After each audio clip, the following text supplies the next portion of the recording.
खुदा कहता है हिजकिय्याल, क्या यह जिंदा हो सकती है? क्या तू यकीन करता है हड्डी हड्डी से जुड़ सकती है? क्या तू यकीन करता है मियां बीवी एक हो सकते हैं? क्या तू यकीन करता है भाई भाई से मिल सकता है? क्या तू यकीन करता है चर्च चर्च से मिल सकता है? क्या ये हड्डियां एक हो सकती हैं?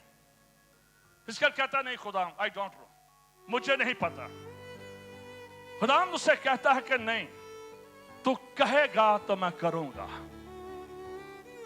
तू कहेगा तो मैं करूंगा, तू बोलेगा तो हड्डियों पर गोश्त आ जाएगा, तू बोलेगा तो हड्डियों पर नसें आ जाएंगे, तू बोलेगा तो हड्डियां हड्डी से झाड़ जुड़ेगी, और तू बोलेगा तो ये जिंदा हो जाएंगे। मैंने तुझे बुलाया है, ये चर्च लीडर खुदा ने आपको बुलाया है।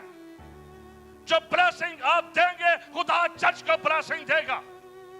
जो ब्लेसिंग आप अनाउंस करेंगे रूह से ममूर होकर, वो ब्लेसिंग लोगों तक पहुंचेगी।